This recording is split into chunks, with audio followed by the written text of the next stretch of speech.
ये प्रवक्ता है मेरे साथ मौजूद हैं। पांडे जी, ये महंगाई बढ़ने का कारण युद्ध को माना जा रहा है। सरकार कह रही कि हमने कोई महंगाई नहीं बढ़ाई, क्राइसिस सप्लाई चेन की है, इस कारण महंगाई बढ़ी है। देखिए ब्रजेश जी, नीयत एक बहुत बड़ी चीज होती है। अगर सरकार की नीयत महंगाई घटाने की होगी तो महंगाई घट जाएगी। सरकार की नीयत अगर होगी चंद चुनिंदा व्यापारियों को, अपने प्रिय मित्रों को फायदा पहुंचाने की, तो महंगाई बढ़ेगी। सरकार अगर कंप्रोमाइज्ड होगी अमेरिका से तो महंगाई बढ़ेगी। और अभी जो परिस्थितियां दिख रही उसमें ये सारे फैक्टर कॉमन दिख रहे हैं कि सरकार कंप्रोमाइज्ड है, इसलिए महंगाई बढ़ेगी। चींटी कितना छोटा होता है ब्रजेश जी, लेकिन बारिश आने के पहले वो चींटी भी बारिश भर का सामान अपने होल में रख लेती है।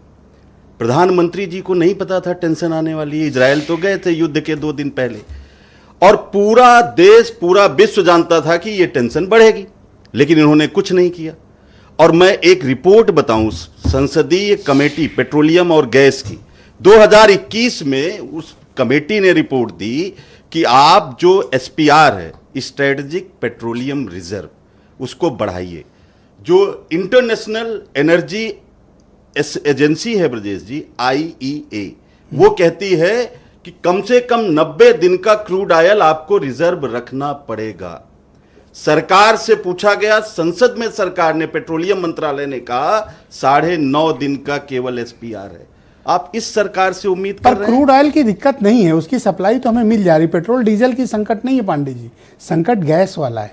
गैस नहीं, आपको मैंने क्या कहा, ये पेट्रोलियम और गैस। अगर कतर पे हमला हो रहा है, कतर ने पहले ही अपना LNG प्लांट बंद कर दिया, फोर्स मेजर लागू कर दिया, तो किसको नहीं समझ में आ रहा था कि ये क्राइसिस अरे तो कोई हजरतगंज में मिल रही है कि झोला लेके गए गैस खरीद लाए। इसीलिए 2-2.5-3 महीने लगेगा आने भाई, नई डील करेंगे तो। ब्रजेश जी, आप समझिए इस महत्वपूर्ण पॉइंट को। SPR क्यों है, क्यों संसदीय कमेटी बनी? मैं बताऊं, 2021 में संसदीय समिति ने कहा था आपको बढ़ाना पड़ेगा। हमारे पास कितना है? 5.53 का रिजर्व, 6.5 मिलियन। देखो, आम आदमी ये जानना चाहता भैया कि महंगाई क्यों बढ़ी है, इसीलिए बढ़ी। 5% और 10% आप लोग समझो। बताऊं, युद्ध होने वाला था। कॉम्प्लिकेटेड ना करो, सरल भाषा में बताओ। मैं बता रहा हूं, देखिए, खाड़ी युद्ध हुआ 90 में, इन्हीं के अलायंस की सरकार थी। क्राइसिस आई, समझ आई, रिजर्व इनको रखना था, इन्होंने रिजर्व नहीं रखा। 90 दिन का कम से कम आपके पास रिजर्व होना चाहिए पेट्रोलियम और क्रूड ऑयल का। जो सदस्य IEA का मेंबर होने की ये शर्त है, इंटरनेशनल स्टैंडर्ड है ये। इसके बावजूद रिजर्व नहीं किया। कितने दिन का है? 9.5 दिन का। 6.5 मिलियन मीट्रिक टन का रिजर्व बढ़ाना था उड़ीसा के चांदी खोल में और पादुर में कर्नाटका के, इन्होंने नहीं बनाया। उसका बजट देखिए क्या है, 2023-24 में 508 करोड़ का बजट जो है वो तय हुआ।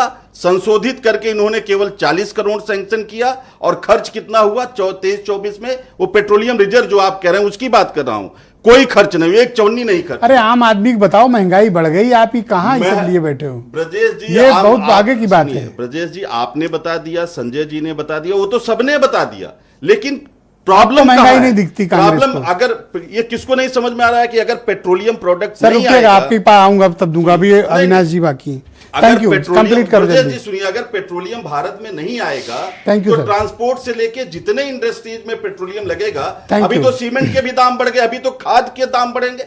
अभी जब खाद के दाम बढ़ेंगे तब क्या होगा? और सुनिए एक और बात, 10 सेकंड। देखिए, ये जो लाइन वाली बात है और जो कह रहे हैं कि गैस उपलब्ध है, मैं उनको सुन रहा था। जब देखिए नोटबंदी आई तो सरकार कह रही थी नोट बदलते रहिए, कोई दिक्कत नहीं, नोट पर्याप्त है।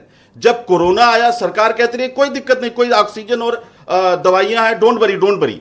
अब फर्टिलाइजर की लाइन लगी, सरकार कहती रही फर्टिलाइजर है और लोग लाठी डंडे खाते रहे। धन्यवाद। ऐसे ही अब सरकार अविनाश त्रिपाठी, गैस है लगे, डोंट वरी, गैस। बहुत धन्यवाद।